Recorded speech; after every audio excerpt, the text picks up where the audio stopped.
You know what I would like to do this weekend? Is there a farm where you can go where you could just play with a bunch of furry puppies? Is that a thing that we could do? Like goat yoga, but puppy farm? Yeah. But just like, you know those old Coke commercials where the kid is being mauled, being attacked, but with cuteness. Like that Instagram where all you see is the guy's face and he's surrounded by puppies. Where do I find that in Los Angeles? I don't know if you can. Can we use this podcast as a platform for outreach for that? I think you should start that business. You would make $1 billion.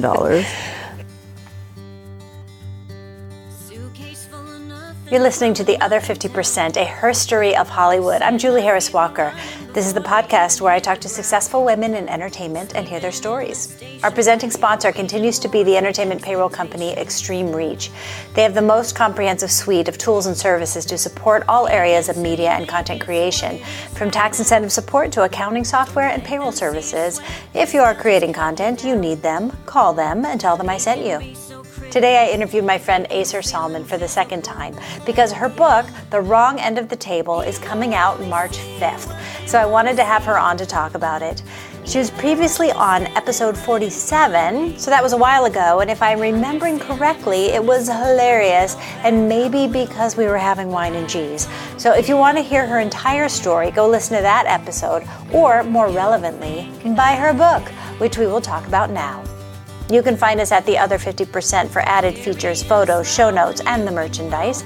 And you can also listen on Apple Podcasts and all the podcast places.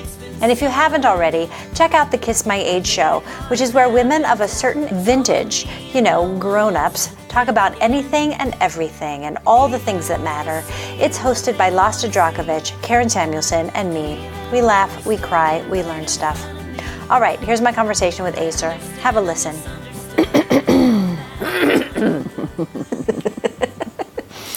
So Ayser Salman. Salman? How do you say your last name? Salman. Ayser Salman is back. I say Salman. I think for the first half of my life I said Salman, and then I switched it to Salman. I don't know why. Ayser is back. You remember Ayser from episode, I don't know what number, where you came and we had wine and cheese and you told a bunch of hilarious stories and talked about how you were writing a book, but now that book is about to be published. It is about to be published. So you're back for our Writer's Corner with Ayser. Hello, it's good to be back. And minus, we should point out, probably for the benefit of your listeners, minus the wine and cheese. Well, it's real early. We did have scrambled eggs and coffee. Yes, which is probably better for the direction of the conversation and the detours that some of us might take. Okay, so anyway, your book is coming out. Let's talk about the journey of getting your book out. But first of all, what's it called? This is what it's called. That's the book! I have the actual advanced reading copy. It's called The Wrong End of the Table, a mostly comic memoir of a Muslim Arab-American woman just trying to fit in. May I hold it? Please. It's a real book, and it's pink, which I like about it the most. It wouldn't have been a color that I chose, but it works. It totally works. This is beautiful. All right, how did it feel when you got it in the mail and you said, here's my book? It was unlike anything I'd ever experienced. I never thought that I would... First of all, I never really dreamed of writing a book. So I don't know why. It just never was on my... This was a new idea?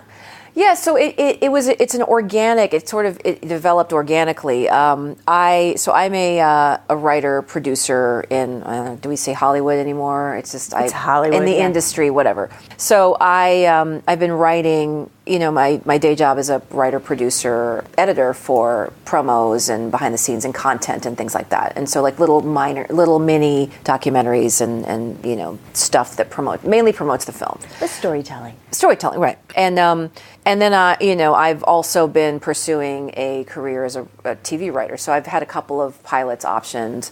And, I went to film school and I wanted to write. I never thought about being a writer. I thought I was, you always go to film school and you're going to be a writer-director. A tour, exactly. And fell into editing because it was, something that I knew. And it was right around the time of the DVD boom. And so I fell into Miramax and that became Weinstein Company and left when that happened. So that's neither here nor there at the moment. But so it's storytelling, and my day job actually informed my writing because you're writing these, you're putting together this small, maybe 2 to 3 minute pieces that tell a story, and then that made me then want to go home and write my own stuff, and so I would write at first features, and when I realized it was an ex of mine who told me, your family's pretty hilarious.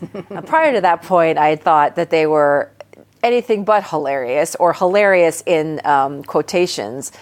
They were the source of my angst all my life. And when you think it's normal. This is just what family is. Exactly. But, that's the other thing, is feeling like, I'm from Iraq and I grew up in Kentucky. And that alone is hilarious. Right. Well, again, yes. And I always felt like I was the only one that fill in the blanks. I was the only one that X, Y, and Z. And, and to the point where a previous ex had told me, you're not that special. And I said, I don't want to be special. I just want to be like everyone else. I don't want to be Ayser. I want to be Lisa or Paige or, you just want to fit in. I want to fit in. And I was so desperate to fit in. And it's, it's amazing now when I look at, not amazing, I guess it makes sense, but, and I'm living in Los Angeles now, but still the world as a whole feels like it's a lot more global, it's a lot more diverse. It's authentic. That's the biggest thing, the biggest takeaway while I was the journey, if you're talking about the journey, writing the book is finding that authenticity and connecting with other people and realizing I'm not the only one that felt X, Y, and Z. Okay, I might have been the only Iraqi who, lived in Lexington, that went to a Catholic high school and felt like Oh my God, did you go to Covington? We're not going to go there, are we? Oh wait, no, that's a boys' school. Never mind. No, I was in Lexington. For another day. I went to Lexington Catholic High School in Lexington, and it was a great school. I mean, I made some good friends. One of my best friends is still, I still in touch with them, and really great people.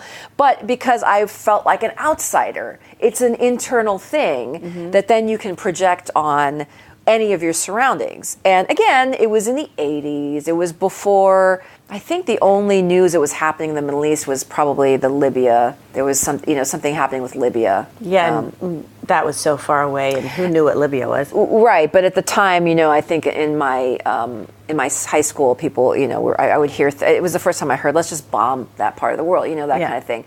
And so you do things to try to fit in, and you think, well, okay, but they're not talking about Iraq. It's different. But then, you know what I mean? Then suddenly they were talking about Iraq. Then suddenly, yeah. And then, and I talk about that in the book. But you asked me a question, and I veered way off course. What made me, the book was a new thing. Yeah. So going back to my family, which is, I know you said, is this, we don't want this to be an editing nightmare, but maybe Carry on. Okay.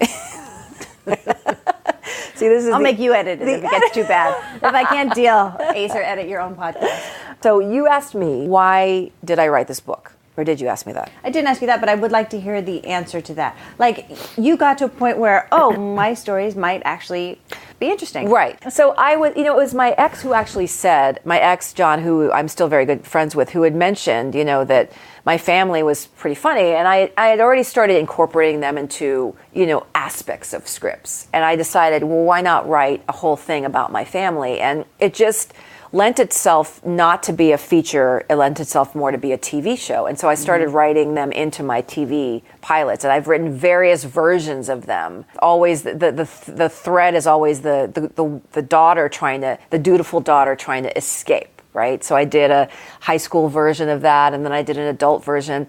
And all along I've been blogging and writing that. And so it was a mentor of mine, Lowell Mate, who said, have you thought about putting your vignettes, these essays, these blog posts into publish a book of essays? And at the time, it was really going to be nothing more than just vignettes and episodic. And, it just kind of happened that my manager at the time connected me to the agent who took a liking to it, who's amazing, Murray Weiss, who helped me shepherd it. And this was 2016. This was, Trump was, I think, Trump was becoming a reality on the trail. And, all sorts of stuff with the Muslims, at that point, the Muslim narrative and what Muslims are. And even in the community, is it my responsibility to tell you what we are as Muslims? And the whole idea of Islam not being a monolithic religion and how we all have our own identity. It was all about authenticity. And as I wrote it, I found, and talking to people, it helped me write more. It buoyed me to write more. You know what I mean? Because I remember last time you were here, we were talking about how you were saying your real name at Starbucks, and that was your big. That was my big authenticity and subversion. I know, like baby steps. Yeah, it's true. It's and it's funny because I was so proud of that. It was such a big deal. It was huge. And now what is it? We're in 2019. So when did we do the podcast? It was 2 years ago? Well, we published May 2017. Okay. So we probably did it in 2017. Yeah. I remember that it was like February or something. Yeah. But that was the beginning of it all. And it was interesting because I think at the time I was telling you this book was going to be really funny. I was trying to lead with the funny because I didn't think that I had the gravitas or the story to carry a whole book, to carry a narrative. Because at the time I idiotically thought, well, it's not like I'm like Malala, I didn't get shot trying to go, I know it sounds flippant, but that's what I felt. I felt like, who's going to care? And it's funny because my mother had always said, she's like, nobody wants a funny Arab. And that has been like, we're taking it around now to, we're shopping it around to turn it into a show, and they're loving it. They're like, that should be the tagline, or we should definitely have the character. No one wants a funny Arab. No one wants a funny Arab, because it's just this whole thing, like all these stories of the real strife and things like that. And here I am, I couldn't fit in, and people couldn't pronounce my name or whatever. So the first iteration of the book, the first batch, you're writing a manuscript, so you write a third of the book, and then you send it out to publishers and things like that. And so the third of my book was, I did it chronologically because I didn't quite have the narrative yet. I knew it was about me, my character Ayser, trying to fit in the world. And it starts with me being, younger and my early experiences and how I had some really odd ones, some weird daycare experiences that I'll leave out for the purposes of this podcast. But, it's the first chapter of the book. Read the book, exactly.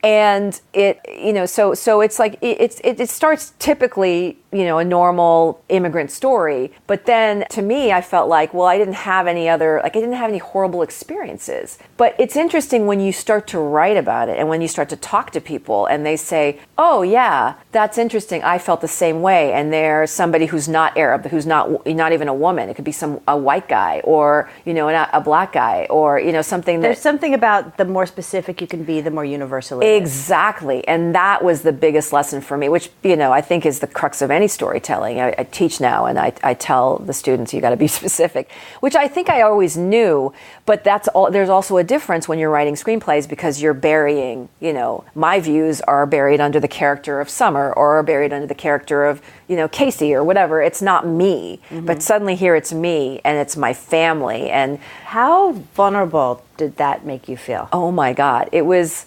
really, well, okay, so two aspects. It freaked me out. It freaked me out. And then now when I was reading it for proofing, now that it's so it freaked me out in two stages. First, when I was writing it, and I thought, okay, well, this is like my journal. Maybe nobody's going to read it. Maybe only my friends will be interested. Like you had to talk yourself into telling the truth? I didn't talk myself into it. When I started writing it as Ayser, it forced me. There was no way to go but the truth. If I wrote in other words, I think at one point my mom joked, she goes, why don't you, and it's in the book actually, she goes, why don't you make up a cousin and give her all the sex stories? And there's not sex stories in the book, but obviously when you write it as a Muslim Arab woman, it's not gonna be a tell-all, anything like that. And so originally my agent was like, it's a little bubble of innocence, And so of course my girlfriends were like, well, you need to put more dating stories or whatever. And I'm like, and that's not me. That's not my thing. Bubble of innocence. And your mother will be horrified. Oh, yeah. So bubble of it. So, I do find ways around it. There's, I won't get specific for this depending on who your listeners are. But anyway, the book is a very, very PG book. But it's very true because I think bubble of innocence to me, for some reason, implied sex. But it doesn't. It's about how you go with your feelings, how deep you go, how real you get, right? How vulnerable you are. So to answer your question, I wasn't so scared writing it because I think I was also, the more honest I got, the more stories that came from it. And what was interesting, and it's funny because I just reread the book. I recorded the audiobook, and that's like This Is Your Life in 3 days.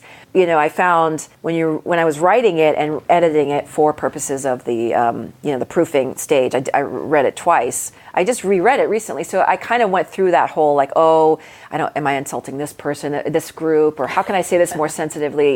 Because when you're writing it, from your just write what you think. Yeah, you're writing what you think, and then then, like you send it to your editor and then they seem to be fine with it, but then you'll send it to someone else and they're like, that kind of insulted me or whatever. And I'm thinking it's not that I'm censoring myself, but it's that, you start to look at it as in a broader scale. What do you want to say out loud in public? Exactly. Right. Exactly. Yeah, exactly. So when you're writing it, it's not out loud. And then when I'm reading it, I'm thinking, wow, this is my life. And it really kind of did a number on me. So I went through this in stages. So I was vulnerable sort of when I wrote it, but it was good for me because I keep a journal and all that. And I thought, it's a glorified journal, And I was pretty honest about, I'm a pretty open book anyway for anyone that knows me. I just, talk, and that's, there's very little that I can affirm that is the truth. There's very little. Sometimes I know, Julie, sometimes I come over or something and she's just like, her eyes are glazing over. That's and I'm like, I'll true. see myself out. I'm a talker. I'm a big talker. But I'm also a good listener too.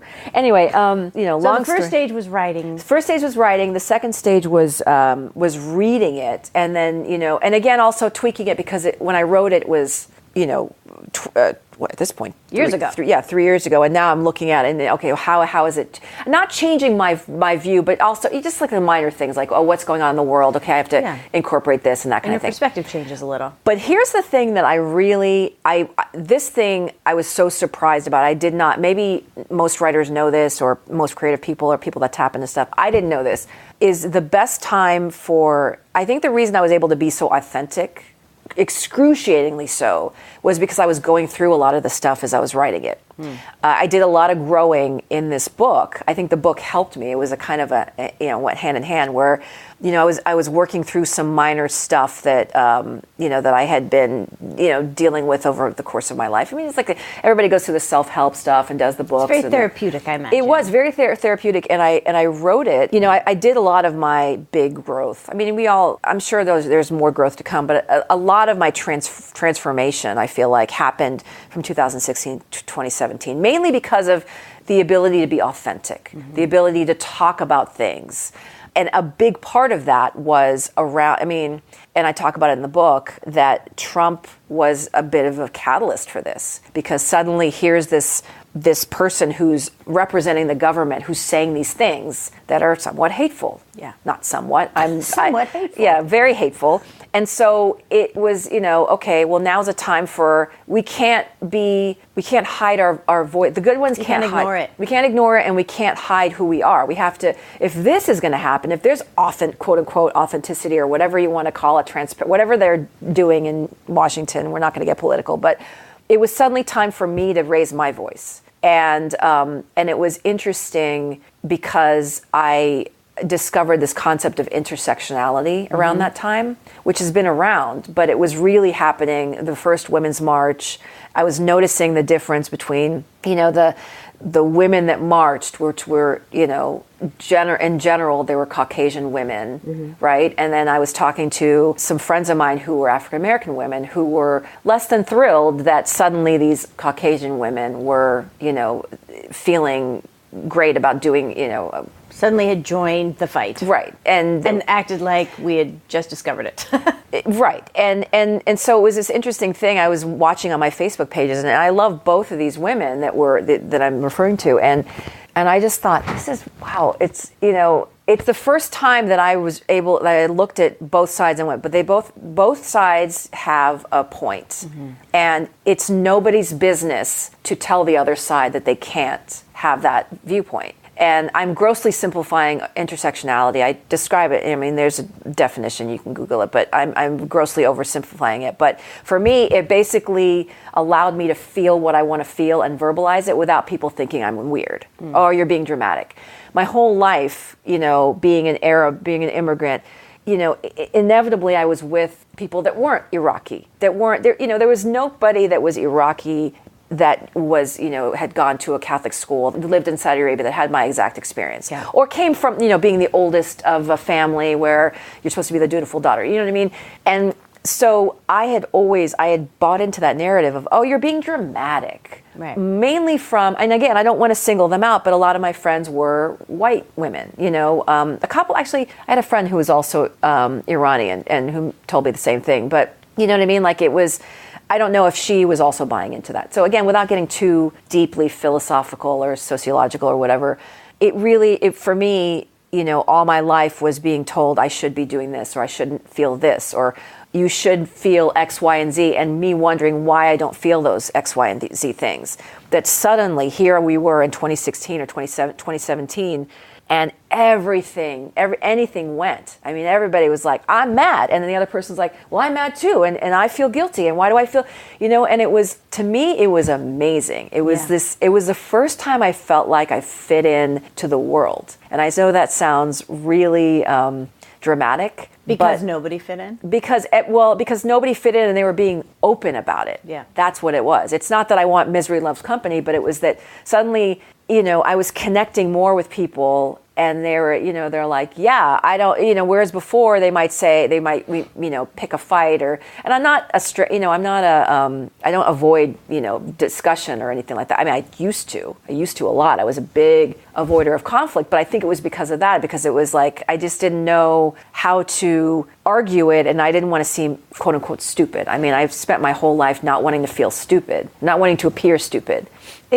It seems, and tell me if this is what you're saying, but I'm hearing this whitewashed narrative of what America is and who we are as a people that we've all been conditioned with forever. And then suddenly so many people were saying, that's not my experience. Right. This is not where I live. Yeah, it's exactly that. And it was a bit of a revelation. Oh yeah, it's exactly that. And then let's take it one step further. For me, it wasn't just whitewashed because I'm from the Middle East, although we're considered white now on all these demographic thing. I'm like, I'm not white. For a change, I want to be, I want to be something different. But yeah, it was whitewashed when I was in Kentucky. When I lived in Saudi Arabia, it was, you're too American, you're not, Arabic enough or whatever, what are you doing? So I was always caught between not enough of whatever it is. Or like I say, caught between Iraq and a hard place, but that's not. That's a dad joke. I know, I have dad humor and I wear dad jeans and whatever. But yeah, it was for me, it was just not having the identity, not knowing where, I was a chameleon and it's a great trait. Listen, I don't. It's a real good survival skill. Yeah, especially in Hollywood, right? Yeah. But I don't regret any of my upbringing at all. And my family is awesome. My family is, I like to call them spirited or colorful, which is a euphemism for they're, insane. But no, I mean, listen, I wouldn't be where I am were it not for my family. You wouldn't have this book. Right, I wouldn't have this book, besides the stories. But yeah, it was, so it was the first time for me that I was able to just be who I was and not feel like I was weird. Mm-hmm. And, I know now weird is encouraged, or what is weird? I mean, weird is just another word for saying unique. Yeah. So that was that moment. So there was that, the intersectionality that I really was just invaluable for me, and allowed me to look at my friendships or maybe prior conflicts with people with a different lens. And it was great. It was just like suddenly everything just got easier for me in terms of communication, which was huge because, communication is such a big thing for me. But also on a more personal level, I think that if I had just written down all of my experiences and everything that I'd gone through and wrote it now, I wonder if I wouldn't be as real. You know what I mean? Because even though I was going through it and I was discovering it. And so this book was almost like, if I say this, it's going to turn people off because they're going to be like, I don't want to read a journal. But I learned that if you want to write if you want to get real or authentic, do it when you're feeling it. Put it down. Yeah. Put it down in writing. Put it down as like writing the book about the journey is the journey. Right. Yeah. Because if I'd written it, if I had pulled it together and said, "Oh, I'm going to go do something else," and wrote it now with the long lens. I mean, obviously there's a couple of chapters that I did look at, revise with a little bit of a long lens, like looking back. Oh yeah, I feel embarrassed about this, and this. But I didn't change anything. It was written as if I was, this. You're working it out as you're writing, so we're going on the journey with you. Right. And I think that's delicious. It is, and it's also, I think that's more of the scary part for me came to. I mean, it's when I say scary, it's neither here nor there. It doesn't matter. I've been talking about this, but it's just it's amazing how I was thinking I was onto something so new. Like, oh my God, I've changed, and look at all these. I'm a new person. I'm a new person, and I have all these amazing radical ideas. Not radical, but like it's like insights and epiphanies, and I'm gonna, I'm a self-help guru and whatever. I never, for the record, I never said any of that. But the point is that like that's what I was feeling. Like, oh my God, this is gonna be so great. And it's going to be great for people that don't know me, because they can connect with something. What an introduction. Right. But now I'm looking at it, I'm like, oh my God, wow. Was I really that person? I mean, it's cool. It's cool to look back on. Now I'm going to spoil a book because now people are going to be like, well, then she's not that person anymore, so why should I read it? Oh my God. It's a snapshot of a moment in time. Hey, that's a good tagline. It's a good little You may blurb. tweet that. Snapshot. The wrong end of the table. A snapshot of a moment in time. So, all right, give me one story. I think you told the story of insisting your sister did not get an American name, but you told that on the last episode that we did. Mm-hmm. So give me one more story. Should we go to the awkward? Should we just go back, mind the teen years? Because that's always good. Yeah, teen years are good. Teen years are so relatable. So we lived in Saudi Arabia for when I was 9 or 10. I moved to Saudi Arabia. My family moved to Saudi Arabia, and they got jobs, and we were, they wanted us to get in touch with our culture, whatever. We went to an English-speaking school, but it was segregated, so there was no boys. And I was a very dutiful girl. I mean, you're going through puberty, and so you're, interested in boys. And I think there was like one guy in the neighborhood or whatever. But for the most part, if I wasn't interested in the boy, I was just deathly shy. And actually, it's something that I like to think that I outgrew, but I think I probably outgrew it like a year or two ago, like not too long ago. Where like this morning, I'm skilled. Yeah, and my skill, my power, my superpower in high school was if I liked a boy, I would just walk back and forth past him and just pretend like he didn't exist. That'll show him. So it was like those sitting ducks in the carnivals or whatever, just like walking back. I don't know what I was trying to prove there, but it was a combination of the whole thing of like being a completely freaked out, not knowing how to be around boys, especially not one that I liked. And then that whole Arab thing of women are supposed to be the objects of elusive desire or whatever, and never let a man know that, you like him. But you still had to, I'm not an Arab woman fully by any means, in that they know how to flirt, and I don't know how to flirt. I'm like, the whole thing with the dropping the pencil, like you're supposed to bend down and pick it up. I think one time I busted my head back on the desk or something in school. Smooth. Yeah, I'm not, there's nothing smooth about me. It's ridiculous, and, but whatever. Like it's a comic disaster. But, anyway, so when I was 14, if I didn't like boys, they scared me. Something about like if I was walking down the street and there was like a group of like 4 guys coming, it was like to me they in my mind I created they were like a mob scene, and they were like thugs with the they had like the Letterman jackets or whatever, and I was just like, if I was walking down if they were in my path, I would literally change course and go down the other side. I mean, I was that much freaked out. So anyway, long story longer. I was at the mall. So we would come to the States for the summer, basically. Every summer, it was like our summer vacation because Saudi Arabia was ridiculously hot, and there was nothing to do when the school year was out. So we came to Kentucky, and I went to my local mall, and it was, I think I was 14. It was Synchronicity had come out the year before, The Police, and I wanted to buy the record because you didn't really have that in Saudi Arabia. So I went to the mall. I asked my mom to take me to the mall. And I remember she got so mad because it was like, she wanted to know why I was wanting to go to the mall. Like it was like 4 days or 5 days in a row, every day. I was like, I want to go to the mall because I would try to buy this record album. So the first day I was at the bookstore, and I bought like a V.C. Andrews book or something. And I had it in a bag. And I was, it was Sam Goody or something. And I was going through the aisle, or what is it? The records. The record. The stacks. The stacks, yeah. And back then, so I picked out Synchronicity and I pulled it aside, but I was checking to see what else I wanted. And it was, back then you picked records or music based on what the album cover looked like, right? You couldn't listen to it. There was no listening stations. Or maybe there was, but there wasn't where I was. So I'm flipping through, and then these youths. These youths. The 2 youths. Came in the store. 3. The 2 youths came into the store. There were 3 of them, and they came in, and I was like, oh, crap. So I'm just like, okay, be cool. And I'm just flipping through, and I am like, what did I think was going to happen? I don't know. So one of them comes up and they're like, they look at my bag and they're like, what's in that? And I said, oh, it's a book. And the guy was like, in my mind, like he was aggressive and he was like, he picked up the book and tossed it back to his friends. None of that happened. That was all in my mind. He goes, what's in the bag? And I said, a book. And he goes, what kind of book? And at that point, I was so freaked out. Picked up the bag and I was like, the kind you read. And I left, and I left the record there. And I was like, man, okay, that was idiotic. And so I think I left. I went to like the lingerie store or something, and I hid there. And I was like, because I was mad at myself. I'm like, what are you doing? Like, you let these boys drive you out of the store. You have to go back. So, but at that point, I think my mom called or somebody came to pick me up, and it was too. So then the next day, I tried to go back, and I forget why I didn't. It's in the book. My memory is forgetful, but I forget why. I tried to go back, I think, 2 more times, and then finally I went back to get the record, Synchronicity. It was like it all worked out, and I'm like, this is when I started thinking like, things were happening for a reason. I'm like, it is Synchronicity, and I have the record album Synchronicity, but oh my God, it was just like, that's just a little extreme. So painful. It was so painful. And just to buy a record. To buy a record and be quote unquote harassed when I'm sure the boys were just flirting. Yeah. I mean, I did have some cute plaid shorts on. Well, yeah. So they wanted to get to know you.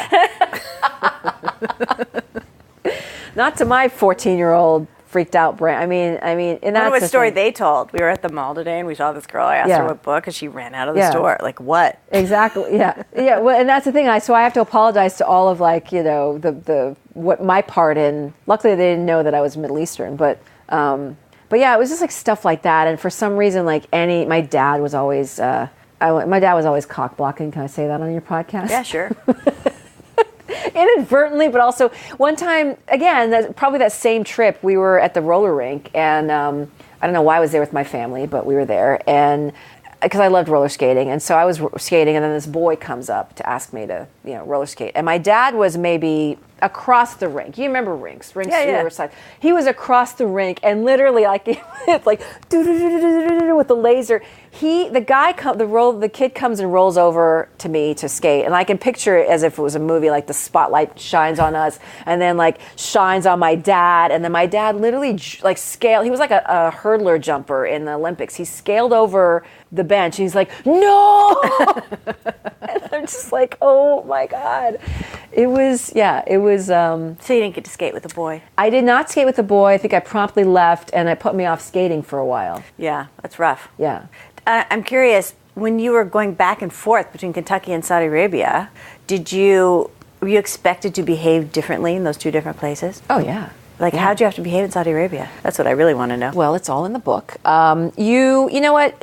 In your house, you could do whatever you want. When you were out in public, and especially after you hit, I think when we were 9, 10, 11, it wasn't until like 12, 13 when you hit puberty that you were expected, you couldn't pull shenanigans out there. I mean, you couldn't really roller. I mean, we had our complex was there were a lot of American only complexes, and I think those had more freedoms, but ours were, it's just a big, it looked like Park La Brea, like a big community like that. So we weren't allowed to, we had to go out, we had to wear the abaya and the scarf when we got to be. What's an abaya? Abaya is it's the black silky cloak that the women wear. So when you had to cover? Yeah, well, that's the cloak that it's like a cape. Okay. Not cloak, I'm sorry, it's a cape. And then you put a scarf on, and you don't have to cover your face. I mean, that's a whole other political thing. But if you're not Saudi, but if you're a woman in puberty, you have to wear a headscarf. And so a lot of times,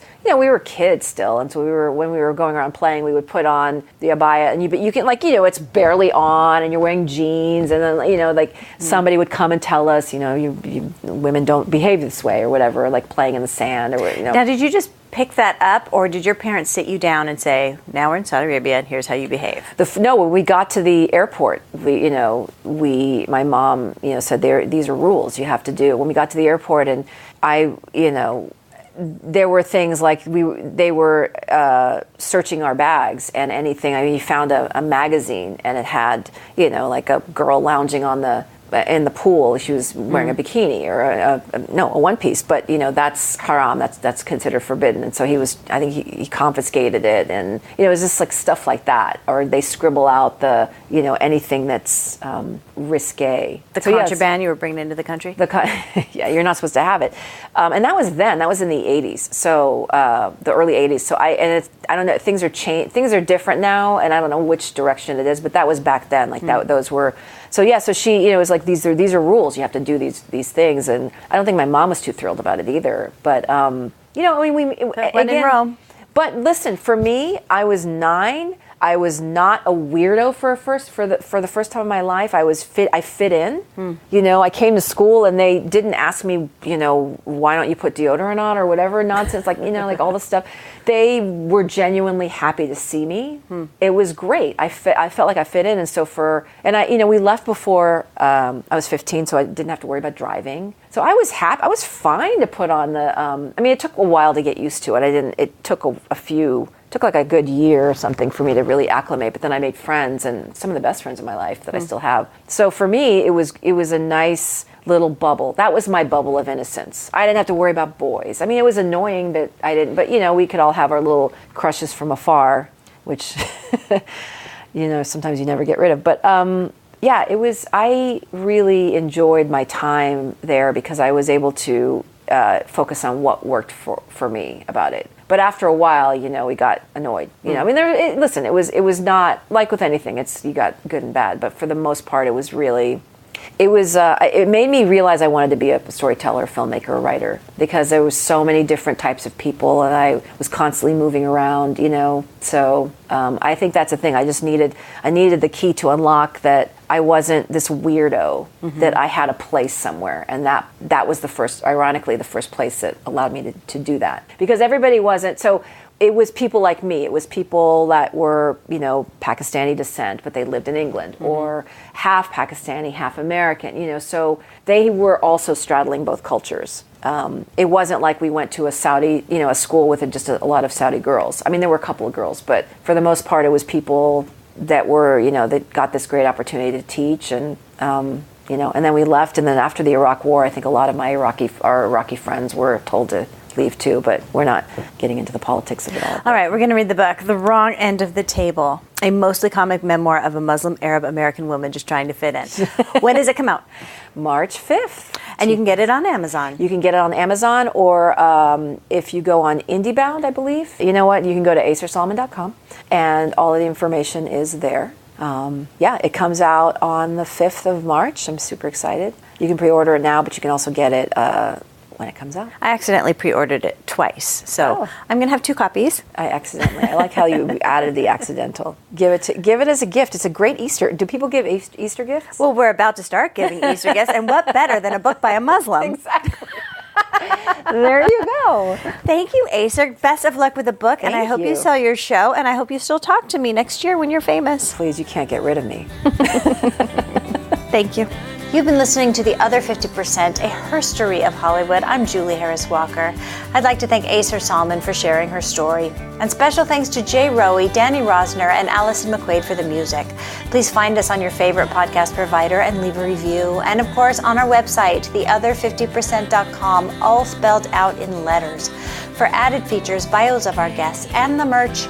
You can also follow us on all the social media platforms, and also go subscribe to the Kiss My Age show. Thanks for listening. See you next time.